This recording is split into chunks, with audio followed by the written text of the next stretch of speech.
Kristus naik dan akan kembali. Nah, betapa kita bersyukur kembali kalau kita boleh beribadah kepada Tuhan di pagi ini. Dan ibadah ini adalah untuk mengingat akan Tuhan Yesus yang telah naik ke sorga. Kenaikan Tuhan, itulah kebaktian kita di pagi ini. Namun ketika Tuhan naik ke sorga, perayaan tentang kenaikan Tuhan adalah sebuah perayaan yang bisa kita katakan sebagai perayaan yang tidak terlalu meriah, ya kan? Tidak seperti kalau kita merayakan Natal atau Paskah, kita melakukan begitu banyak hal, mempersiapkannya, dan dalam pelaksanaannya begitu banyak hal ya, yang kita lakukan. Kenaikan Tuhan Yesus biasanya kita laksanakan dengan sederhana, dan kita hanya sekedar datang beribadah. Dan kalau kita coba selidiki, ada juga gereja yang tidak memperingati kenaikan Tuhan. Karena mungkin sebuah perayaan yang tidak, dalam tanda kutip, terlalu penting. Namun kita rayakan kenaikan Tuhan. Karena kenaikan Tuhan ini bisa dikatakan sebagai sebuah jembatan. Jembatan akan pelayanan Tuhan Yesus di dunia, di antara orang Yahudi, dengan dimulainya pelayanan gereja, anak-anak Tuhan, yang bukan hanya berada di sebuah bangsa, yaitu bangsa Israel, dengan agama Yahudi, tetapi menjadi sebuah umat Tuhan yang berada di seluruh dunia. Yang menjembatani dua pelayanan ini adalah kenaikan Tuhan. Semakin kita mengerti pentingnya kenaikan Tuhan dan apa itu kenaikan Tuhan, maka semakin kita kiranya boleh bersemangat untuk beribadah kepada Tuhan, untuk melayani Tuhan. Dan bagi kita yang belum percaya, tentu ada panggilan untuk kita bertobat. Karena kenaikan Tuhan itu bukan hanya sekedar kisah perpisahan. Ada murid-murid yang berkumpul, lalu Tuhan Yesus naik ke sorga disaksikan oleh para murid, berpisah dengan para murid. Ketika dikatakan tadi pun di ayatnya yang ke-10 atau ayat yang 11, ketika malaikat berbicara kepada para murid, ketika dia bilang, "Hai orang-orang Galilea, mengapakah kamu berdiri melihat ke langit? Yesus ini yang terangkat ke sorga meninggalkan kamu." Ya kan? Ini artinya malaikat bilang kepada para murid bahwa Tuhan Yesus naik ke sorga meninggalkan kamu, berpisah dari kamu. Tapi ini lebih dari sekedar kisah perpisahan. Ini adalah kisah yang memanggil kepada pertobatan. Bagi yang belum percaya untuk bertobat dan percaya kepada Tuhan Yesus. Bagi kita yang sudah bertobat, yang sudah percaya, apakah kita perlu bertobat? Ya, kita masih perlu bertobat. Bertobat dari hidup yang tidak berkenan kepada Tuhan. Bertobat dari hidup yang tidak melayani Tuhan. Dan nanti kita akan lihat bahkan teguran dari para malaikat untuk para rasul. Dan bagaimana mereka meresponinya. Dan kita lihat dulu di ayat 10 ketika firman Tuhan menunjukkan kepada kita bagaimana reaksi dari para rasul. Ketika mereka melihat Tuhan Yesus naik ke sorga. Mereka dikatakan sedang kaget dan mematung menatap langit. Dikatakan di ayat 10 ketika mereka sedang menatap ke langit waktu ia naik itu. Nah, istilah menatap di sini adalah istilah yang menunjukkan sebuah sikap yang melihat, dan bukan hanya sekedar melihat, tetapi terpaku dalam melihat. Melihat dengan begitu intens, matanya tidak berkedip dan tidak mau mengalihkan pandangan. Mereka hanya melihat saja terus menerus ke sorga. Nah, kenapa mereka terus menerus melihat sementara Tuhan Yesus sudah naik dan sudah tidak terlihat lagi dari pandangan mereka? Tapi mereka terus menatap ke langit. Kalau kita melihat ayat-ayat sebelumnya, tadi itulah kenapa kita membacanya dalam responsoria. Para murid adalah manusia biasa yang sama seperti kita, yang tidak tahu tentang masa depan. Yang mereka tahu adalah apa yang mereka lihat, apa yang mereka rasakan.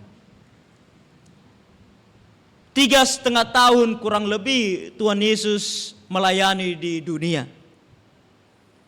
Sepanjang 3,5 tahun itu para murid ini hidup bersama dengan Tuhan Yesus. Dan dalam Tuhan Yesus melayani dalam dunia, segala apa yang mereka butuhkan tercukupkan. Segala apa yang mereka takutkan, Tuhan Yesus lindungi mereka. Dan terlebih karena mereka adalah orang Yahudi yang mengerti firman Tuhan. Mereka tahu bahwa Tuhan Yesus adalah Sang Mesias. Dan kalau Sang Mesias, apakah sudah waktunya untuk bertahta, untuk memerintah di dunia? Makanya kalau tadi kita ingat, kita membaca di ayat ke-6 sebuah pertanyaan mereka kepada Tuhan Yesus. Tuhan, maukah Engkau pada masa ini memulihkan kerajaan bagi Israel? Nah, pertanyaan ini bukan pertanyaan yang sembarangan. Oleh karena itu Tuhan Yesus tidak marah kepada mereka. Tuhan Yesus tidak bilang, apa bertahta? Kenapa kamu tanya tentang aku bertahta? Nah, Tuhan Yesus tidak marah kepada mereka tentang hal tersebut. Karena hal tersebut memang benar. Tuhan Yesus akan bertahta. Tapi Tuhan Yesus menegur mereka tentang waktunya. Mengenai waktunya, tidak ada yang tahu. Hanya Allah yang tahu. Dan Allah di dalam hikmatnya tidak mau memberitahu. Para murid bertanya, Tuhan Yesus bilang, Allah yang tahu, Allah tidak mau kasih tahu. Dan itu adalah otoritas kedaulatan Allah. Ya, dia mau kasih tahu kita atau tidak. Dan dia di dalam hikmatnya mengatakan bahwa dia tidak mau memberitahukan kepada kita. Namun hal ini tetap menjadi sebuah pertanyaan di dalam diri para murid. Dan ketika Tuhan Yesus naik ke sorga dan mereka melihat Tuhan Yesus sudah menghilang, sudah tidak nampak lagi, pandangan mereka yang terus ke langit menunjukkan kepada kita ada sedikit harapan. Ada secerca harapan kepada mereka. Kiranya ketika dia sudah hilang, dia tiba-tiba muncul lagi. Oh, alangkah gembiranya tentu para murid. Kalau ketika mereka memandang terus ke langit, Tuhan tiba-tiba muncul lagi. Dia langsung turun. Dan dia langsung memerintah di dunia. Ternyata bukan itu yang terjadi. Tapi pandangan mereka ke sorga menunjukkan kepada kita bahwa mereka merasa kehilangan. Mereka kehilangan seorang pelindung dan mereka kehilangan seorang penopang. Namun pelindung dan penopang ini adalah Tuhan Yesus, Sang Raja yang sekarang bertahta di sorga. Karena dia bukan pergi menghilang, lalu menghilang begitu saja. Pada masa tersebut, bangsa Israel sedang dijajah oleh bangsa Romawi. Dan orang Romawi, mereka yang pemuja pagan, yang tidak percaya kepada Tuhan, mereka mempunyai suatu kepercayaan. Yaitu kepercayaan mereka adalah ketika seorang raja, seorang pembesar meninggal dunia, maka rohnya akan naik dan menghilang, ya, menghilang di awan-awan dan melebur dengan alam semesta. Tapi tidak demikian dengan Tuhan Yesus. Ketika dia naik ke sorga, dia bukan menghilang dan melebur dengan alam. Dia memerintah.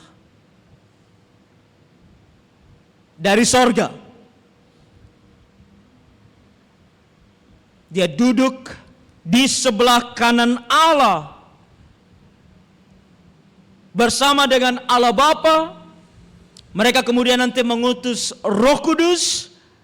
Dan mereka memerintah dari sorga. Segala apa yang terjadi dalam dunia ada di dalam kuasa dan kedaulatannya. Ia naik dengan tubuhnya. Bukan hanya sekedar rohnya yang naik. Tubuhnya tinggal. Tubuhnya naik. Bersama dengan tubuhnya ia naik dan bertata di sorga.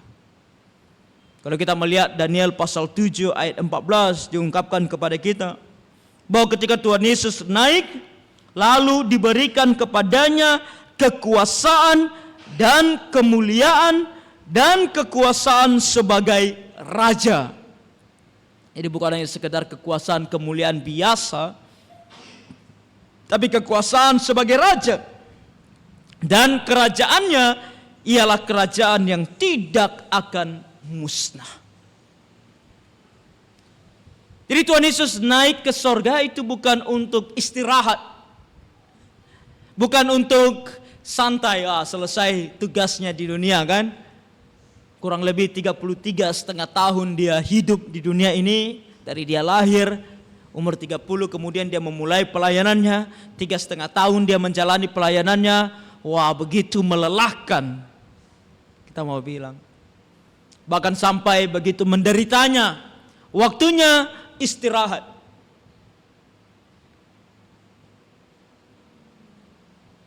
Ada satu kepercayaan namanya deisme. Nah, deisme ini teraplikasi sebenarnya mulai dari Kejadian pasal 1. Yaitu ketika mereka percaya bahwa Tuhan setelah menciptakan langit dan bumi, ya kan, 6 hari lamanya Tuhan menciptakan langit dan bumi. Itu pasti melelahkan. Dan setelah 6 hari, di hari ke-7 ia beristirahat. Dan setelah itu, dia terus beristirahat. Karena capek dia. Lelah dia. Itu deisme. Ketika Tuhan Yesus naik ke surga, apakah Tuhan Yesus beristirahat? Sedang berleha-leha, bersantai-santai menikmati surga, menikmati pelayanan dari para malaikat. Nah, Tuhan Yesus adalah Tuhan sendiri. Dan ketika dia bangkit dari antara orang mati, walaupun dia masih memiliki tubuh, tapi tubuhnya sudah tubuh yang berbeda. Itu disebut sebagai tubuh kemuliaan, tubuh kebangkitan, tubuh yang tidak sama lagi, yang tidak seperti kita. Waktu dia hidup 33,5 tahun, tubuhnya sama seperti kita. Lelah, lapar, lesu, butuh tidur. Tapi setelah dia bangkit, tubuhnya berbeda. Tubuhnya adalah tubuh kemuliaan, tubuh yang cocok untuk kehidupan di sorga. Tubuh yang tidak ada lagi sakit penyakitnya. Tubuh yang tidak ada lagi kelemahannya. Tidak merasa lelah lagi. tidak butuh tidur lagi. Itu adalah tubuh yang dimiliki oleh Tuhan Yesus. Dan ketika dia di sorga saat ini, dia sangat aktif di dalam otoritas, dalam kedaulatannya untuk memerintah. Jadi dia sedang memandang kita hari lepas hari. Dia merasakan apa yang kita rasakan. Dia tahu apa yang kita lakukan.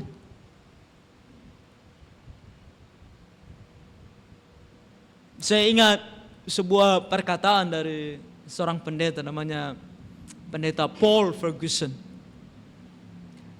Suatu hari ketika saya masih mahasiswa di Batam ini, dia datang dari Singapura dan dia buat camp dengan gerejanya. Dulu dia masih pelayanan di Kalvari Tengah BP Church. Dan dalam begitu banyak hal yang dia sampaikan, ada satu kalimat yang terus nempel di dalam kepala saya. Itu ketika dia katakan, apa yang tidak boleh kamu lakukan di muka umum, jangan lakukan di tempat privasi. Apa yang tidak boleh kamu lakukan di depan orang, jangan lakukan di dalam kamarmu ketika kamu hanya sendiri. Nah, ini dalam pengaplikasian bahwa Allah melihat. Orang lain mungkin tidak lihat, tapi Allah melihat. Tuhan Yesus, dia bertata di sorga dan dia lihat. Setiap tindakan perilaku kita yang berdosa, Tuhan lihat. Tuhan Yesus pandang. Kadang-kadang saya katakan bahwa selalu ingat, ada satu pasang mata yang selalu melihat kita. Karena Tuhan Yesus naik ke sorga bukan untuk tidur. Dia naik ke sorga untuk memerintah. Dan dalam dia memerintah, seorang raja yang baik adalah seorang raja yang peduli dengan rakyatnya, dengan umatnya. Raja yang baik adalah raja yang tahu persis apa yang terjadi dengan umatnya. Dan Tuhan Yesus tentu sebagai Allah yang maha tahu, Allah yang maha hadir, dia tahu apa yang kita lakukan setiap hari. Dia dengar apa yang kita katakan. Orang lain mungkin tidak dengar, tapi dia dengar. Bahkan ketika kita sedang berbisik satu dengan yang lain, Tuhan dengar. Telinganya ada di samping kita. Dan dia mendengar dengan sangat jelas. Tidak ada yang tertutupi dari dia. Dalam dunia ini kita suka privasi, ya kan?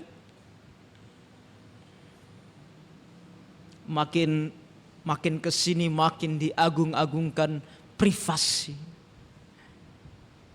Anak masih kecil saja sudah ngerti privasi. Kau bilang ini privasi, ya kan? Orang tuanya sudah tidak boleh lagi cek HP-nya, privasi. Oh, kita bisa saja menjauh dari orang tua, menjauh dari siapapun dan menjaga privasi kita. Tapi tidak dengan Tuhan. Di mata Tuhan tidak ada privasi. Semua hal yang kita coba sembunyikan, dia tahu, dia lihat, dia dengar. Dan bukan hanya apa yang keluar melalui tindakan, perkataan, tapi bahkan apa yang ada di dalam hati. Apa yang ada di dalam hati pun dia tahu. Sebelum itu keluar di mulut kita, sebelum itu keluar dalam tindakan kita, Tuhan tahu. Ingat kisah tentang Kain. Ketika Kain marah, iri kepada saudaranya Habel, masih di dalam hatinya ada rasa iri, ada rasa marah terhadap saudaranya. Dan Tuhan sudah tahu. Tuhan langsung peringatkan dia, Kain, hati-hati. Iblis sedang mengintip. Dan kalau kamu tidak kuat, kamu akan jatuh. Belum ada tindakan. Sudah Tuhan tahu perasaannya. Tuhan bahkan tahu rencananya. Tuhan tahu. Tuhan Yesus naik ke sorga untuk hidup dan memerintah. Maka dia pun tahu apa yang ada di dalam hati kita. Bahkan ketika kita datang untuk beribadah kepadanya, Tuhan pun tahu apa yang ada di dalam hatimu. Ketika saat ini firman Tuhan disampaikan kepada kita, Tuhan tahu apa yang ada dalam hati kita. Apakah kita sedang menerima firman-Nya? Atau kita sedang menolak kata-katanya dan tidak mau mendengarkan firman-Nya? Dia pun tahu. Orang lain mungkin tidak tahu, tapi dia tahu. Itu adalah yang terjadi. Kita tidak bisa lari dari sini. Itulah kenapa kita sangat peduli mengenai hidup yang kudus, yang berkenan kepada Tuhan. Karena Tuhan selalu melihat kita. Dan bagaimana Tuhan meresponnya tergantung dari apa yang kita lakukan. Kalau kita anaknya yang setia, melakukan apa yang baik di hadapannya, dekat dengan dia, maka dia akan memberkati kita. Dia akan menolong kita. Dia akan menyertai kita. Kalau kita anaknya tapi kita membangkang, dia akan hajar kita. Dia sendiri katakan, Bapa yang baik adalah yang menghajar anaknya. Makanya digambarkan kita sebagai domba. Nah domba itu jalan. Ketika ada lubang dia masuk saja. Maka Tuhan perlu hajar dia. Sang gembala perlu hajar. Supaya dia belok. Jangan masuk lubang. Ada serigala. Domba bukannya lari. Dia anggap serigala teman dia. Dia dekat-dekat, dia bermain dengan serigala. Gembala harus datang. Jauhkan dia dari serigala. Baru dia tahu, serigala berbahaya. Kita diperhatikan dan dilihat oleh Tuhan. Dan salah satu tongkat Tuhan untuk menghajar kita adalah firman-Nya. Firman-Nya. Makanya istilah pengajaran di dalam bahasa aslinya adalah pedagogi. Dan pedagogi identik dengan tongkat pengajaran. Itulah kenapa kadang-kadang kalau kita mendengarkan firman Tuhan, kita seperti dipukul, ya kan? Seperti dihajar. Seperti dirotan. Kadang-kadang sakit hati kita kalau dengarkan firman Tuhan. Karena sikap kita, perbuatan kita, kata-kata kita ditegur. Dan kita merasa sakit hati. Tak apa. Karena memang firman Tuhan mau menegur karena dia masih sayang sama kita. Kalau kita sedang hidup dalam dosa, dia hajar kita supaya kita sadar dan bertobat. Jangan sampai kita tetap terus hidup di dalam dosa.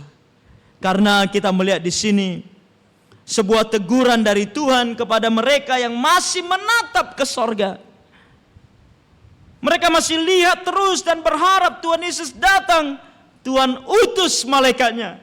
Dikatakan ayat 10 tadi bahwa ada 2 orang berpakaian putih dan berkata kepada mereka, "Hai orang-orang Galilea, mengapakah kamu berdiri melihat ke langit?"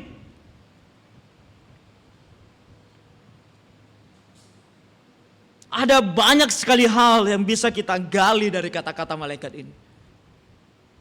Ketika saya membaca kata-katanya ini, langsung saya berpikir tentang begitu banyak hal di sini yang begitu menarik. Tapi biar saya membawa kita ke dalam dua hal saja. Ketika dia katakan, dia panggil mereka sebagai orang-orang Galilea. Sangat menarik, kan? Dia tidak panggil mereka sebagai orang Yahudi. Dia tidak panggil mereka sebagai orang Israel, ya kan? Bangsa umat pilihan Allah. Tapi dia panggil mereka sebagai orang Galilea, dan orang Galilea adalah orang-orang, kalau mau dikatakan, kalangan lebih bawah daripada orang-orang Yerusalem. Karena di Yerusalem ada bait suci, dan di Yerusalem ada pemuka-pemuka agama. Sementara orang-orang Galilea, mereka adalah nelayan. Pekerjaan mereka adalah memancing. Mereka adalah buruh. Nah, kenapa malaikat panggil mereka dengan sebutan ini? Ini untuk mengingatkan mereka bahwa posisi mereka sekarang bukan posisi untuk mengatur. Tuhan sudah bilang, gak perlu berharap sekarang. Waktunya tidak ada yang tahu. Tuhan bahkan sudah berpesan untuk mereka pergi dan kabarkan Injil. Matius 28, amanat agung dari Tuhan Yesus. Pergi dan jadikanlah semua bangsa muridku, dan baptislah mereka dalam nama Bapa, Anak, dan Roh Kudus, dan ajarkanlah kepada mereka. Tuhan sudah katakan kepada mereka bahwa kamu punya tugas. Tugas kamu adalah pergi kabarkan Injil. Tugas kamu adalah memuridkan umatku. Tapi mereka masih berharap saja Tuhan datang sekarang. Jadi murid atau malaikat ingatkan mereka, "Hai orang-orang Galilea, ingatlah bahwa kamu adalah manusia. Pertama berdosa, kedua status sosialmu itu rendah." Wah, ini teguran yang tidak main-main. Kadang-kadang kalau kita direndahkan seperti ini, kita merasa, waduh, rendah kali saya ini. Tapi ingat, teguran ini datang dari Tuhan. Malaikat datang diutus oleh Tuhan. Dan biasanya kalau Tuhan mengutus malaikatnya, dia akan sampaikan kepada malaikat apa yang harus disampaikan.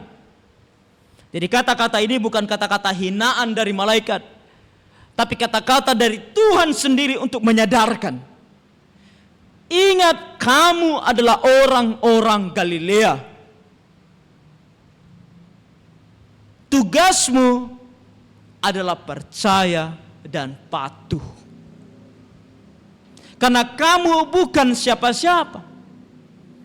Kamu dipanggil oleh Tuhan murni karena kasih karunia-Nya. Ingat, ini semua mengingatkan kepada mereka bagaimana mereka dipanggil oleh Tuhan. Petrus yang bisa dikatakan pemimpin para rasul adalah seorang yang sudah putus asa. Ketika dia menjadi nelayan, dia memancing, dia menjaring ikan, tidak dapat apa-apa. Dari malam sampai pagi mereka berjuang, tidak dapat apa-apa. Kondisi ekonomi mereka juga tidak baik-baik saja. Mereka bukan siapa-siapa. Tiba-tiba Tuhan Yesus datang dan panggil mereka. Sehingga mereka sekarang ada di posisi ini. Posisi yang begitu luar biasa, bahkan bisa melihat secara langsung Tuhan Yesus naik ke sorga. Saya pun mau ada di posisi itu. Kalau ada rekaman videonya, saya mau lihat tiap hari. Ya kan? Gimana Tuhan Yesus naik ke sorga.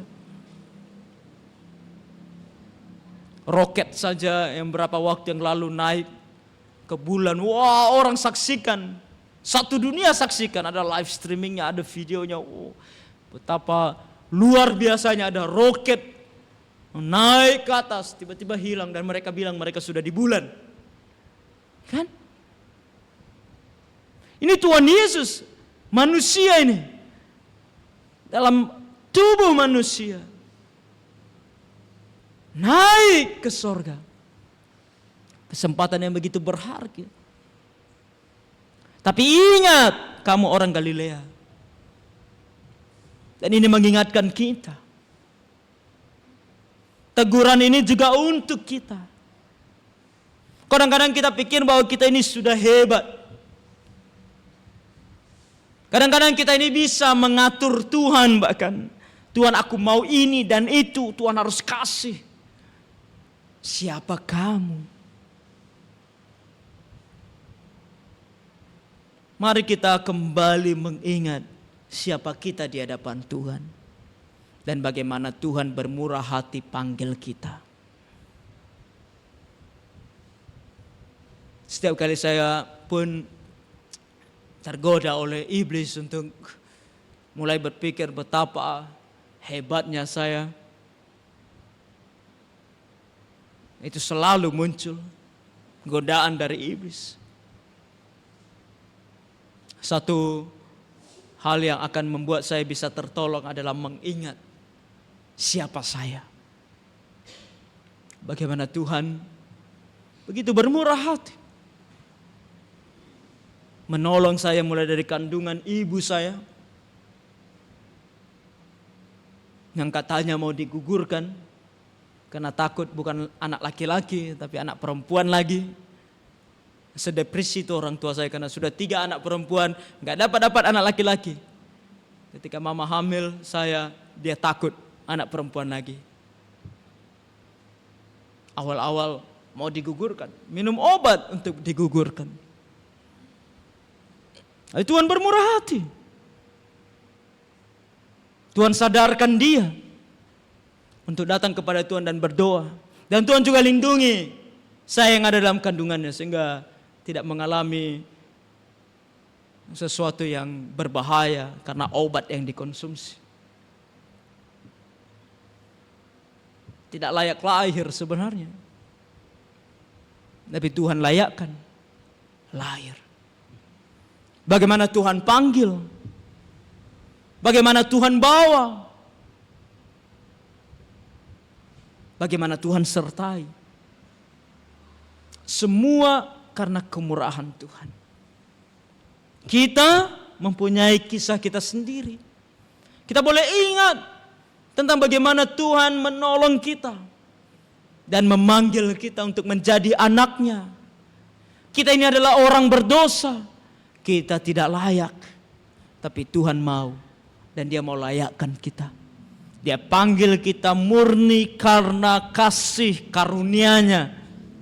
Sesuatu yang tidak layak kita terima, Dia berikan kepada kita. Ingat selalu, kita boleh bayangkan kita dipanggil apa. Kalau orang Galilea ini, hai orang-orang Galilea. Kalau saya selalu memanggil diri saya sebagai hai orang yang tidak layak. Jadi setiap kali firman Tuhan menegur saya dan merendahkan saya seperti ini, it's okay. Memang kita tidak layak. Teman saya, kami buat baju olahraga ketika kami masih kuliah. Jadi ketika kami buat baju olahraga, semua memilih nomor dan mau kasih nama apa. Teman saya ambil nomor 0.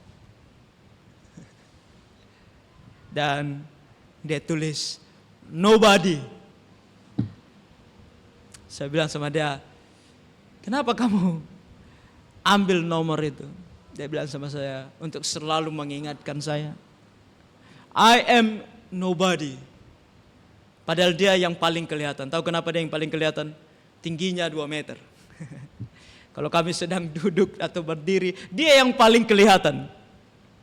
Tapi dia bilang, I am nobody. Saya bukan siapa-siapa. saya tidak layak. Ingat selalu ini. Karena kalau kita tahu bahwa kita tidak layak, disitulah ada ketundukan.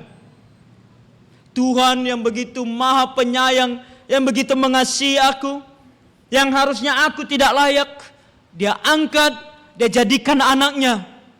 Bahkan Dia percayakan pelayanan. Betapa aku harus tunduk kepadanya. Jadi malaikat bilang, orang-orang Galilea, mengapa kamu berdiri melihat ke langit? Kenapa kamu masih bertahan dalam imajinasimu, dalam pemikiranmu, dalam kemauanmu, dalam kehendakmu? Kamu mau kan Tuhan datang sekarang? Tuhan sudah bilang, Dia tidak datang sekarang. Tuhan sudah bilang bahwa Dia akan naik. Di ayat 8 kalau kita baca, Dia bilang, kamu akan menerima kuasa kalau Roh Kudus turun ke atas kamu, dan kamu akan menjadi saksiku di Yerusalem, di seluruh Yudea, di Samaria, dan sampai ke ujung bumi. Bukan berdiri di sini dan lihat ke langit dan berharap Tuhan turun. Tuhan bukan hanya menegur mereka melalui identitas mereka, tapi Tuhan menegur mereka melalui kesalahan pemikiran mereka.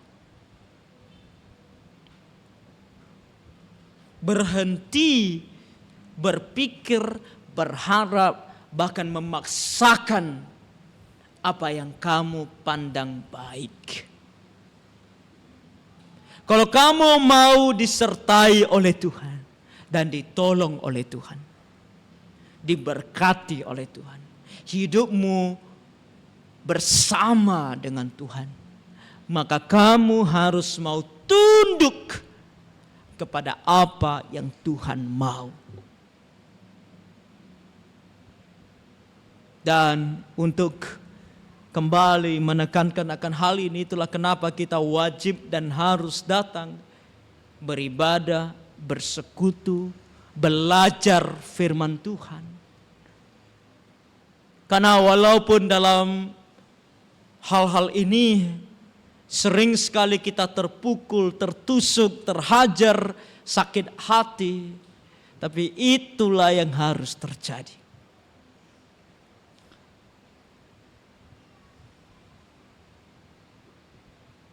Kalau sebuah gitar kita mau tune dia supaya nadanya tepat, maka dia harus diputar. Dan dia harus ketat. Dia tidak boleh longgar. Kalau kita mau hidup selaras dengan apa yang Tuhan mau, kita perlu ditune. Dan di tune ini bisa membuat kita sakit, merasa terlalu ketat. Tapi itulah yang seharusnya. Supaya kita sadar bahwa kita harus hidup dengan benar di hadapan Tuhan. Itulah panggilan, teguran Tuhan kepada para murid. Dan itu juga teguran Tuhan untuk kita. Setiap firman Tuhan yang kita dengarkan, kalau itu menusuk hati kita, bersyukurlah. Tundukkan dirimu kepada tusukan firman Tuhan itu, maka kamu akan hidup. Seperti para murid di sini. Teguran ini keras. Identitas mereka direndahkan. Kemauan mereka ditiadakan. Mengapa kamu masih berdiri di sini? Kamu harus tunduk. Yesus ini yang terangkat ke surga meninggalkan kamu akan datang kembali dengan cara yang sama seperti kamu melihat Dia naik ke surga. Para murid bilang, tenang. Kenapa kamu harus tunduk? Kadang-kadang kalau kita bilang tunduk, seolah-olah wah otoriter. Hidup tidak happy. Terpaksa, dikekang. Oh, tidak demikian. Mengikut dan tunduk kepada Tuhan, itu adalah kehidupan yang penuh dengan kebahagiaan. Kenapa? Karena dalam kita tunduk kepada Tuhan, ada janji. Ada janji yang begitu baik, bahwa ketika Tuhan Yesus naik ke sorga, ini bukan akhir, tapi ini justru adalah awal pelayanan kita di dalam dunia. Dan ada jaminan 100% bahwa Dia akan datang kembali. Yesus ini yang telah diangkat terpisah darimu ke surga, atau dalam Alkitab kita dikatakan Yesus yang terangkat ke surga meninggalkan kamu, akan datang dengan cara yang sama seperti kamu telah melihat Dia pergi. Kamu gak perlu tunggu di sini, kata malaikat. Gak perlu. Kamu lanjutkan tugas dan pelayananmu. Tuhan Yesus ini akan datang kembali dengan cara yang sama. Kalau dibilang cara yang sama, bagaimana Dia naik? Dia naik dengan tubuh fisik yang nyata. Maka Dia juga akan turun dengan tubuh fisik yang bisa disentuh. Dan ini memberikan kepada kita juga perlindungan dari berbagai banyak ajaran sesat. Dalam dunia ini banyak ajaran sesat tentang Tuhan telah datang. Tuhan telah datang. Di mana? Oh, Dia datang di sebuah tempat, nggak tahu entah di mana. Tuhan Yesus akan datang dengan tubuh fisik, dilihat langsung oleh mata murid-muridnya. Waktu Dia naik, maka ketika Dia turun, dalam Wahyu pasal 1 ayat 7 kita bisa baca bahwa setiap mata di dunia akan melihat Dia. Jadi kalau dibilang Tuhan Yesus sudah datang, jangan percaya. Karena kalau Tuhan Yesus benar sudah datang, tidak perlu orang kasih tahu kamu. Kamu pun akan lihat. Kamu pun akan tahu. Oke? Jadi jangan tertipu dengan begitu banyak ajaran yang mengatasnamakan Tuhan Yesus telah datang. Dan dikatakan apa? Dia berangkat dari atas bukit Zaitun. Nah, jadi Tuhan Yesus itu waktu Dia naik ke sorga, mereka sedang ada di bukit Zaitun. Nah, Tuhan Yesus naik dari bukit Zaitun. Di mana Dia akan turun? Di Indonesia? Di Cina? Ada orang bilang Tuhan Yesus sudah turun di Tiongkok. Tuhan Yesus sudah turun di Filipina. Jangan percaya. Zakaria pasal 14 ayat 4 katakan bahwa kakinya akan berjejak di bukit Zaitun. Tuhan Yesus akan turun dan kakinya akan berjejak di bukit Zaitun di sorga, di Israel. Oke? Bukan di negara-negara lain, bukan. Tuhan memilih tempatnya turun dan Dia sampaikan kepada kita dalam Zakaria pasal 14 bahwa itu di bukit Zaitun. Dan ketika Dia datang, Dia akan datang sebagai raja, bukan lagi datang sebagai yang mati, ya kan? Ketika Tuhan Yesus pertama kali datang, Dia masuk Yerusalem, Dia mengendarai keledai, menunjukkan raja yang lemah lembut, yang merendahkan dirinya, rela mati bagi umatnya. Tapi ketika Dia datang kembali, dalam kitab Wahyu dikatakan Dia akan mengendarai kuda. Perbedaan keledai dengan kuda apa? Kuda adalah binatang untuk pergi berperang. Ketika Tuhan Yesus datang kembali, Dia datang untuk berperang. Berperang melawan siapa? Melawan antikristus, melawan iblis, melawan semua umat manusia yang mengambil posisi bersama dengan antikristus dan iblis. Menghakimi dan menghukum dunia yang berdosa. Itulah kenapa kita terus melayani Dia. Itulah kenapa kita harus setia kepadanya. Itulah kenapa kita harus beribadah kepadanya. Karena dia akan datang kembali. Kenaikannya ke sorga membawa janji bahwa dia akan datang kembali. Dan biar saya peringatkan kita. Kita memang tidak tahu waktunya kapan. Tapi kita bisa melihat bahwa waktunya sudah sangat dekat. Dari mana kita tahu? Nah, Tuhan tidak kasih tahu kita waktunya, tapi Dia kasih tahu kita tanda-tandanya. Dan di dalam firman Tuhan, semakin hari semakin jelas bahwa kedatangannya tinggal sebentar lagi. Apa yang terjadi dengan dunia saat ini, Bapak, Ibu, dan saudara-saudari, tidak terjadi secara kebetulan. Perang-perang yang kita dengar, pusat-pusat politik dunia yang mengarah kepada kebencian terhadap Israel, ini semua tidak terjadi secara kebetulan. Kalau tadi kita diungkapkan dalam Zakaria pasal 14, Tuhan Yesus turunnya di Bukit Zaitun. Kenapa kita mau tanya? Maka kalau kita baca Zakaria pasal 14, kenapa dia harus turun di Bukit Zaitun? Karena dia turun untuk berperang dari sana. Karena Zakaria pasal 14 dikatakan bahwa seluruh dunia, raja-raja dari seluruh dunia akan datang berperang melawan Israel. Dan ketika Israel terdesak dan mereka memanggil nama Tuhan, disitulah Tuhan turun. Fenomena yang kita lihat di dunia saat ini, ketika semua bangsa sudah mulai membenci Israel, itu adalah tanda yang sangat jelas. Sebentar lagi Tuhan Yesus datang. Kalau Tuhan Yesus datang, apa yang sedang kita lakukan?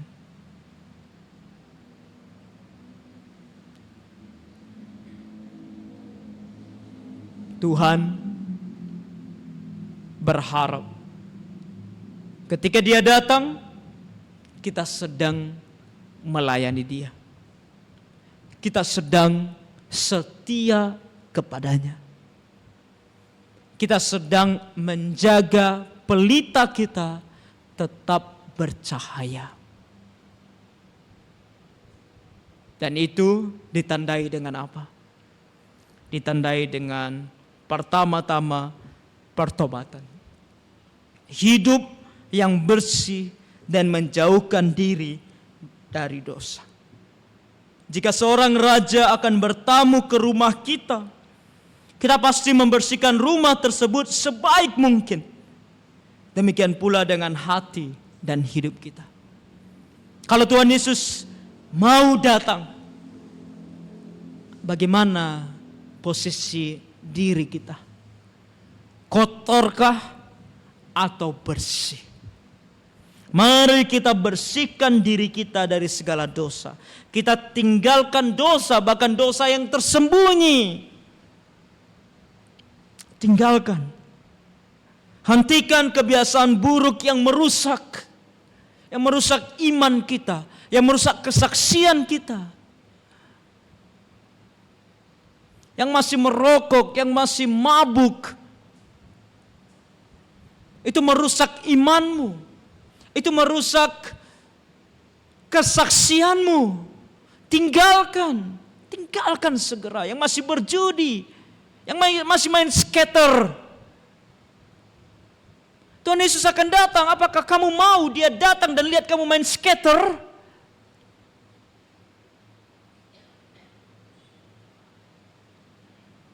Yang masih merusak hidupmu, kerohanianmu dengan begitu banyak hal. Nongkrong dengan orang-orang yang berdosa. Membicarakan hal-hal yang berdosa. Ditemukan di tempat-tempat yang berdosa. Bayangkan ketika Tuhan datang. Kamu sedang main Mobile Legends dengan temanmu sambil keluar sumpah serapah. Apa yang akan terjadi dengan kita? Tuhan datang dengan kuda putih yang siap untuk berperang. Apa yang akan terjadi dengan kita? Mari kita tanggalkan semua dosa. Harta kekayaan kita tidak akan menolong kita. Uang kita yang banyak tidak akan menolong kita. Pekerjaan kita tidak akan menolong kita. Sia-sia segala rencana kita. Apapun yang kita rencanakan, sia-sia. Tapi kalau kita hidup dalam Tuhan, kapanpun Tuhan datang, kita akan bisa berkata seperti pujian kita tadi. Oh, bila kiranya kita bersorak gembira, Kristus datang. Haleluya. Terpujilah nama Tuhan. Wah, ada satu lagu yang sering saya nyanyikan sendiri ketika saya merenungkan kedatangan Tuhan. Tidak ada dalam bahasa Indonesia sayang sekali, tapi saya pikir mungkin suatu hari kita mau terjemahkan dia. Lagunya mengenai kedatangan Tuhan, dan dalam refnya dikatakan, maybe today my God shall come for me. Mungkin hari ini Tuhanku akan datang bagiku. Maybe today His face I shall see. Mungkin hari ini wajahnya akan kupandang. Mungkin hari ini.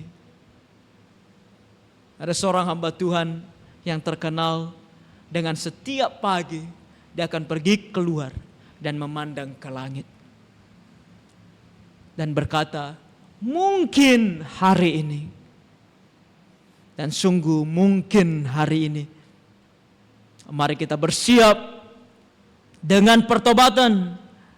Dan mari kita bersiap dengan melayani. Kembali, kenapa tidak ditegur mereka untuk tidak terus memandang ke langit? Karena mereka harus pergi kabarkan Injil. Tuhan mau kita juga menjadi pekerja-pekerja yang rajin. Yang ketika tuannya datang, dia ditemukan sedang bekerja. Bayangkan kalau kamu kerja di sebuah PT, supervisor tidak ada, lalu kamu malas-malasan, tidur-tiduran. Ketika supervisor datang, kamu sedang tidur. Kamu sedang malas-malasan. Apa yang akan terjadi? Kamu akan dipecat. Ketika Tuhan datang, apa yang sedang kita lakukan? Apakah sedang kita rajin bersaksi, membawa jiwa kepada Tuhan? Atau kita katakan terlalu sibuk dengan segala hal di dunia ini sampai tidak ada waktu lagi melayani? Terlalu sibuk dengan pemikiran-pemikiran kita sehingga tidak ada lagi niat melayani.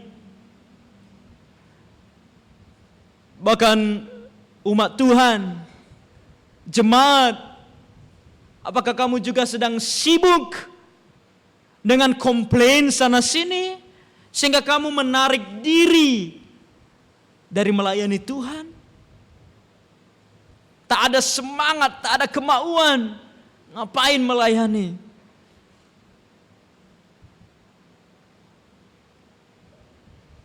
Mari kita datang melayani. Karena kita bukan melayani untuk manusia. Kita bukan melayani untuk gereja yang sempurna. Kita bukan melayani untuk teman-teman pelayanan yang sempurna.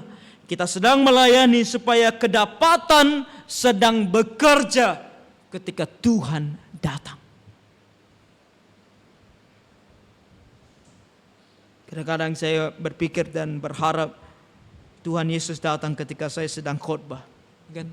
Wah, saya akan happy sekali. Setidaknya saya kedapatan sedang bekerja. Bekerja untuk Tuhan bukan hanya khotbah tentu. Melayani Dia, menjadi saksi baginya dimanapun kita berada. Dan terakhir, tentu agar kita kuat dalam menghadapi segala kesulitan. Melayani Tuhan dan hidup bagi Tuhan tidaklah mudah. Kita masih hidup di dalam dunia ini yang penuh dengan pergumulan. Pergumulan akan kesulitan ekonomi, masalah hidup, sakit penyakit. Apakah kita harus putus asa? No, bertahanlah. Bertahanlah karena penderitaan kita di dunia ini ada batas waktunya. Tuhan akan segera datang. Ketika Tuhan Yesus datang, Dia akan memberikan kepada kita tubuh yang sama seperti yang Ia miliki, yaitu tubuh kemuliaan. Dan ketika Dia berikan kepada kita tubuh kemuliaan, semua penderitaan jasmani ini akan hilang seketika. Kita tidak akan lagi merasakan sakit penyakit, tidak akan ada lagi air mata, tidak akan ada lagi kesusahan. Maka bertahanlah, setialah kepada Tuhan, lakukan yang terbaik di hadapan Tuhan. Karena memang Tuhan Yesus akan segera datang. Dia telah naik karena Dia akan turun kembali. Dan Dia akan segera turun. Jadi tetaplah setia, tetaplah berjuang, dan jadilah saksinya yang berani. Kiranya kita semua pulang pagi hari ini dengan mengingat Tuhan Yesus telah naik ke sorga dan Dia akan segera turun. Oleh karena itu, aku mau hidup dalam pertobatan, kekudusan dan kesetiaan. Aku mau hidup dalam rajin melayani Dia. Dan aku mau hidup dengan bertahan. Kondisi apapun yang aku alami, aku tidak takut, aku tidak gentar. Aku bahkan tidak putus asa. Karena Tuhan akan segera datang dan bebaskan aku dari semua kesusahan ini. Kiranya Tuhan menolong kita. Mari kita berdoa. Bapa dalam kerajaan sorga, terima kasih ya Tuhan, karena Tuhan Yesus telah naik ke sorga. Sebab karena Dia naik, kami boleh hidup di dalam pengharapan. Karena Dia naik untuk memerintah, Dia naik untuk datang kembali. Oleh karena itu Tuhan, ini menjadi dorongan, kekuatan di dalam hidup kami. Mendorong kami untuk meninggalkan dosa dan hidup benar di hadapan-Mu. Mendorong kami untuk rajin melayani Engkau. Dan juga menguatkan kami dalam segala pergumulan hidup ini. Terima kasih Tuhan. Biarlah kami boleh hidup dengan demikian. Mengingat bahwa Tuhan Yesus akan segera datang. Tuhan tolong kami. Biarlah mulai hari ini kami boleh setia kepada-Mu. Dalam nama Tuhan Yesus kami berdoa dan mengucap syukur. Amin.